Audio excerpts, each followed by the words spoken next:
Hello दोस्तों, आप सभी का स्वागत है आज की वीडियो में। आज की वीडियो में बात करेंगे जो मैं आपको एनसीईआरटी की ईवीएस करवा रहा था, क्योंकि एनसीईआरटी से ही सीटेट में मैक्सिमम क्वेश्चन पूछे जाते हैं। तो पिछले वीडियो में मैंने 3 चैप्टर करवा दिया था। 3 यानी कि 2 वीडियो हो गए, तो टोटल मैंने 6 चैप्टर कंप्लीट करवा दिया था। अगर आप लोगों में से किसी ने नहीं देखा हो तो आप प्ले लिस्ट में जाके वो पुरानी वीडियो देख सकते हैं। आज बात करेंगे उसके आगे वाले चैप्टर के बारे में। नमस्कार दोस्तों, मेरा नाम है विशाल यादव। आप देख रहे हैं सक्षम एकेडमी आजमगढ़। तो चलिए शुरू करते हैं। आज बात करेंगे हम लोग चैप्टर नंबर 7 के बारे में। चैप्टर नंबर 7 का जो टॉपिक है वो आप स्क्रीन पे देख सकते हैं। क्या है? तो टॉपिक है बिन बोले बात, जैसा कि आप देख सकते हैं। आइए इसके मेन पॉइंट को पढ़ेंगे। पूरा चैप्टर पढ़ने की हमें ज़रूरत नहीं है। पढ़ें तो आइए देखते हैं। एक यहाँ पे पैडागॉजी टर्म दिया हुआ है, इसको समझते हैं। इसमें क्या दिया गया है? यहाँ दिया गया है, जिन घटनाओं को बच्चे समझ पाएं, जिनसे स्वयं को जोड़ पाएं, उनको चुनें ताकि बच्चे उन्हें प्रभावी ढंग से नाटक के रूप में प्रस्तुत कर पाएं। पहले तो हम समझते हैं कि ये बुक हम किस क्लास की पढ़ रहे हैं। ये बुक हम पढ़ रहे हैं क्लास 3rd की। तो 3rd क्लास के बच्चे कितने छोटे होते हैं? बहुत छोटे होते हैं, लगभग 7-8 साल के। तो बच्चे इतने छोटे होते हैं कि चीज़ें वह समझ नहीं पाते हैं। इसलिए इसमें कहा गया है कि उनको स्वयं से जोड़ के पढ़ाया जाए, जोड़ के सिखाया जाए, या उनको करके सीखने का अवसर दिया जाए, मौका दिया जाए। जब बच्चे चीज़ कोई करेंगे तो वो समझेंगे उस चीज़ों को। जब वो अपने ऊपर लागू करेंगे या करके खुद देखेंगे तो उस चीज़ को वो समझ पाएंगे और अपने आप को जोड़ पाएंगे। वही चीज़ इसमें कहा गया है, और इसको एक नाटक के रूप में करवाया जाए ताकि बच्चे को समझने में और आसानी रहे और बच्चे का इंटरेस्ट बना रहे।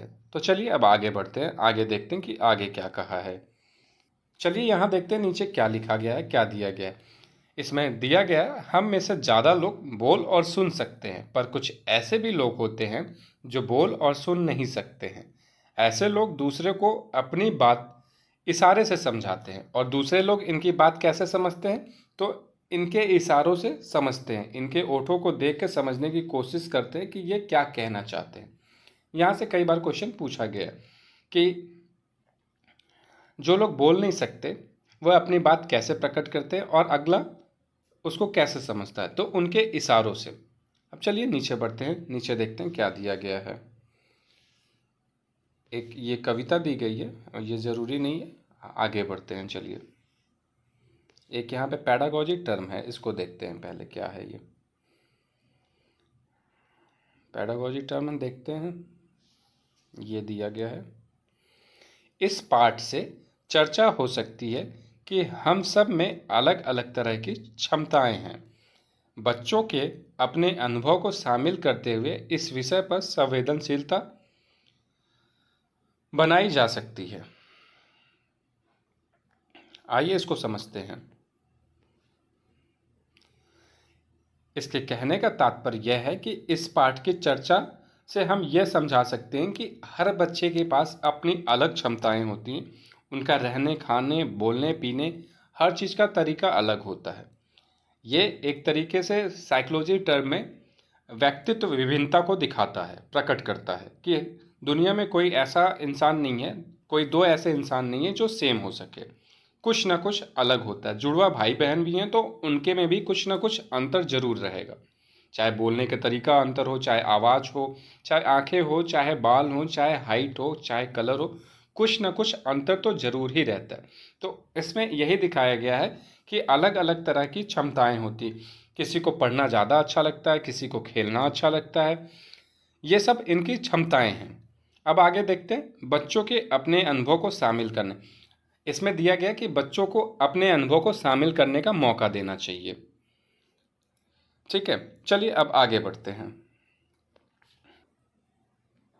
चलिए नीचे बढ़ते हैं, देखते हैं नीचे क्या दिया गया है। ऐसा तो अभी तक कुछ खास नहीं है। देखते हैं कोई पैडागॉजी टर्म। ये रहा पैडागॉजी टर्म। चलिए देखते हैं इसको। बच्चों को अपनी भावनाओं को विभिन्न तरह से व्यक्त करने के लिए प्रेरित करना चाहिए। बच्चों में इससे उनकी सृजनात्मक क्षमता का विकास होगा। आइए इसको समझते हैं। कई तरह के बच्चे होते हैं, उनके में अलग अलग तरह की भावनाएं होती हैं। कोई कुछ सोचता है, कोई किसी चीज़ को किसी और तरीके से सोचता है। कोई काम करना तो सब अपना तरीका है, कौन कैसे करता है।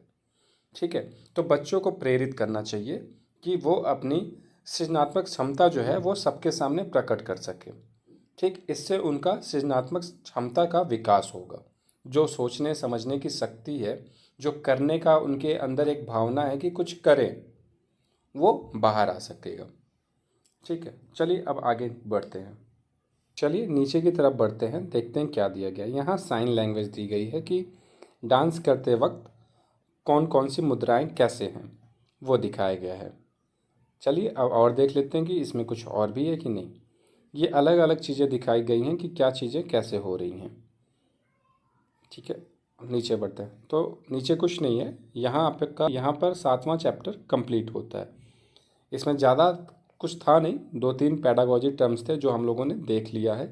अब बात करेंगे चैप्टर नंबर 8 की, उसको देखेंगे।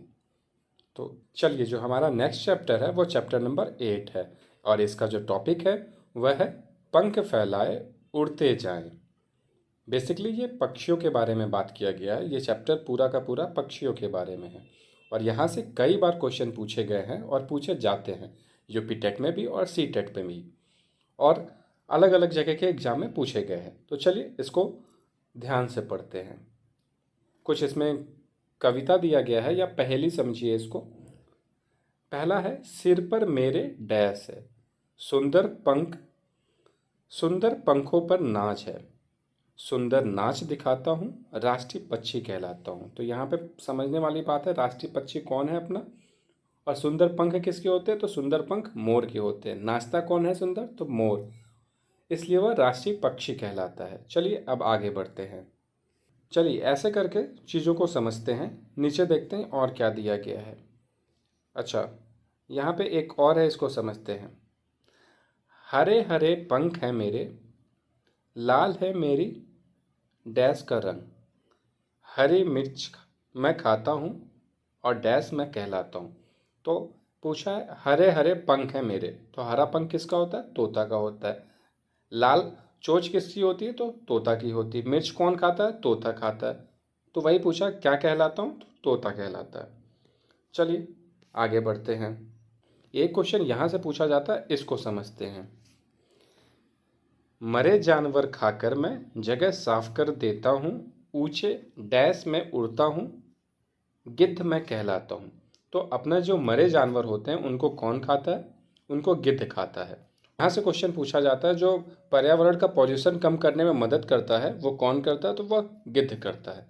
ठीक, क्योंकि ये सफाई करता है, मरे हुए जानवरों की सफाई करता है खाकर, इसीलिए इसको पर्यावरण का दोस्त भी कहा जाता है। चलिए आगे बढ़ते हैं। आगे देखते हैं और क्या क्या दिया गया है। एक चीज़ और यहाँ पे है, क्वेश्चन यहाँ से पूछा गया है और कई बार पूछा गया है। पेड़ के डैश में छेद बनाऊं, उसमें छिपे कीड़े मैं खाऊं, टुक टुक करता जाता हूँ, कठफोड़वा कहलाता हूँ। तो जो पेड़ के डाली में चोंच मार के छेद बनाते हैं वो पक्षी कौन से कहलाते हैं, वो कठफोड़वा कहलाते हैं। जो अपना घोंसला बनाते हैं, ये पेड़ में छेद करके अपना घोंसला बनाते हैं, इनको कठफोड़वा कहते हैं।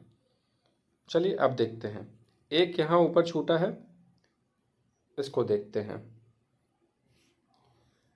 चोंच है मेरी बड़ी निराली, सुई हो जैसे सिलने वाली, पत्ते सिलकर घर बनाऊं, डैश चिड़िया मैं कहलाऊं। ये क्या करती है कि अपने चोंच से पत्तों को सिलकर उसमें घोंसला बनाती है। तो इस चिड़िया को क्या कहते हैं, इस चिड़िया को दर्जनी या दर्जी चिड़िया कहते हैं। चलिए अब आगे देखते हैं, आगे क्या दिया हुआ है। नीचे एक पैडागॉजिकल टर्म दिया हुआ है, इसको समझते हैं। पैडागॉजिकल टर्म जो है, बच्चे बाहर पक्षियों को देखेंगे तो कागज़ पर आसानी से पहचान कर पाएंगे। कविता को बढ़ाने के लिए बच्चों को पक्षियों के गुण पता होने में मदद मिलेगी, चाहे वे उनके नाम ना भी जानते हों। तो इसमें यह दिखाया गया है कि बच्चे को सिर्फ किताबी ज्ञान नहीं देना चाहिए, बच्चे को बाहर के वातावरण से उनको जोड़ के पढ़ाना चाहिए, उनके दैनिक जीवन से उनको जोड़ के पढ़ाना चाहिए। आप पेपर में ही पक्षियों को मत दिखाएं, आप बाहर ले जाके उन पक्षियों को दिखाएं। उनके आवाज़, रंग और सारी चीज़ें बच्चे जब देखेगा तो वो खुद ही उनका अवलोकन कर लेगा। ठीक, भले वो उनके नाम नहीं जानते हैं, लेकिन वो उनकी आवाज़ सुन के, उनका रंग देख के उनको देख पाएंगे, उनको समझ पाएंगे कि ये कौन सा पक्षी है। यहाँ से क्वेश्चन पूछा जाता है।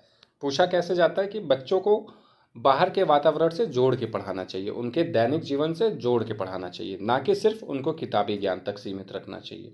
चलिए आगे बढ़ते हैं, आगे देखते हैं क्या दिया है।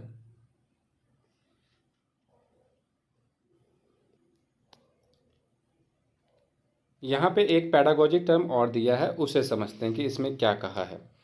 इसमें कहा है बच्चों की पक्षियों में रुचि बढ़ाने के लिए बच्चे चुपचाप बैठकर पक्षियों को देखें तथा अपने अवलोकन को नोट करना सीखें तथा कक्षा में सभी को बताएं। तो इसका वही मतलब है कि बच्चे को जो है सिर्फ किताबी ज्ञान ना दें, उनको बाहर के जीवन से जोड़कर पढ़ाएं। ठीक, ताकि उनकी उसमें रुचि बढ़ेगी और वह उस चीज़ों को आसानी से समझ सकेंगे। और इस चीज़ को कक्षा में उनके साथियों में या पूरे कक्षा में चर्चा करवानी चाहिए। चलिए अब आगे बढ़ते हैं, आगे देखते हैं क्या दिया गया है। एक ये डायग्राम दिखाया गया है कि कौन सा पक्षी क्या चीज़ खाता है। ठीक है, चलिए ये इम्पोर्टेंट नहीं है अपने लिए, जो इम्पोर्टेंट है उसको देखेंगे। यहाँ पे एक चीज़ इम्पोर्टेंट बनती है, वो बात करते हैं हम। ये रहा, क्या तुमने कभी ध्यान दिया है कि पक्षियों के उड़ने, चलने और गर्दन घुमाने के तरीके अलग अलग होते हैं। यहाँ से 2 क्वेश्चन पूछा जाता है और यूपी टेट में और सी टेट में पूछा गया है पिछली बार। मैना जो होती है झटके से अपनी गर्दन को आगे पीछे करती है। तो क्वेश्चन ये पूछा गया था कि कौन सा पक्षी है जो अपने गर्दन को झटके से आगे पीछे करता है। तो जवाब है उसका मैना। ठीक, और एक क्वेश्चन पूछा गया था, उल्लू तो अपनी गर्दन पीछे तक घुमा सकता है। पीछे तक का घुमाने का मतलब है काफ़ी हद तक उल्लू जो है अपनी गर्दन को पीछे तक घुमा लेता है। तो कौन सा पक्षी ऐसा है जो अपनी गर्दन को पीछे तक घुमा लेता है। तो जवाब हो जाएगा उल्लू। और झटके से कौन आगे पीछे करता है, तो मैना। इसमें कंफ्यूज होने की ज़रूरत नहीं है और ये दोनों क्वेश्चन काफ़ी इंपॉर्टेंट है। चलिए आगे बढ़ते हैं, आगे देखते हैं क्या दिया गया है। कोई पैडागोजिकल टर्म है या नहीं है, इसको देखते हैं।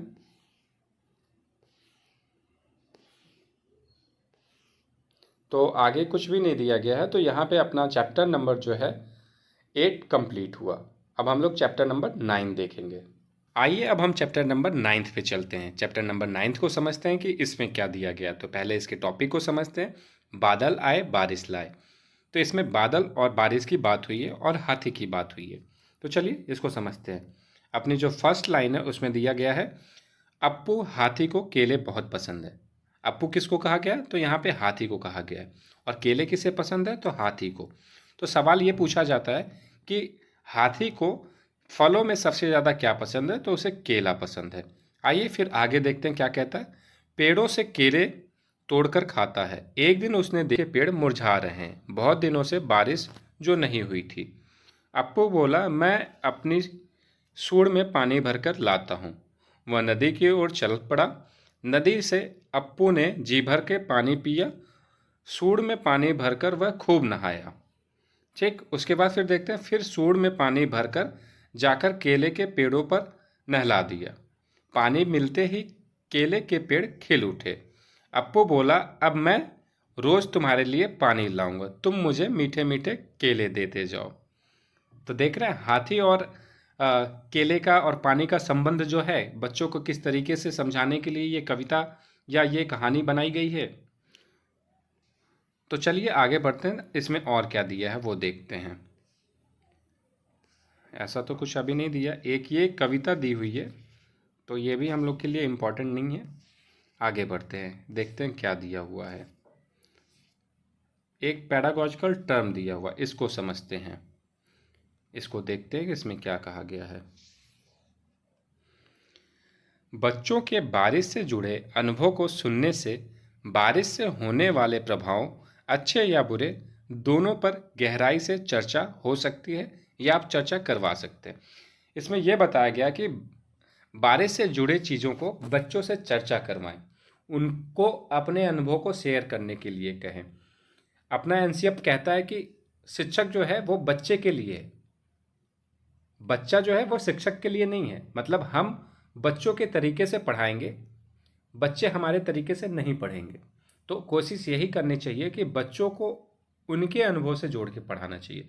जैसे कि कोई चीज़ हम समझा रहे हैं, बच्चे को नहीं समझ में आ रहा, तो उनसे कहें कि जैसे यहाँ पानी या बारिश की बात हो रही है, तो उनसे ये पूछें कि बच्चों ये बताओ कि बारिश में आप लोगों ने क्या क्या किया है या क्या क्या करते हैं। तो कुछ बच्चे उसमें से जवाब दे सकते हैं कि वो बारिश में भीगते हैं, कुछ बच्चे जवाब दे सकते हैं वो बारिश में नाव बनाकर चलाते हैं, या कुछ अपने पैरों से पानी के छींटे मारते हैं। तरह तरह की चीज़ें निकल के बाहर आएगी, इससे उनका अनुभव पता चलेगा और बच्चे जो हैं इस तरीके से समझने में उनको मदद मिलेगी, को रिलेट कर पाएंगे। तो यही चीज़ इसमें समझाने की कोशिश किया गया है। चलिए अब आगे बढ़ते हैं, आगे देखते हैं क्या है। तो आगे कुछ नहीं है, ये रहा अपना चैप्टर नंबर 9। तो अब तक हम लोगों ने 9 चैप्टर कंप्लीट कर लिए। अब आगे का जो है वो अगली वीडियो में देखेंगे। आशा है आपको मेरी वीडियो अच्छी लगी होगी। अगर अच्छी लगी होगी तो लाइक करें और अपने दोस्तों में शेयर करें, कमेंट करें और हाँ, चैनल को सब्सक्राइब करना ना भूलें। Thank you.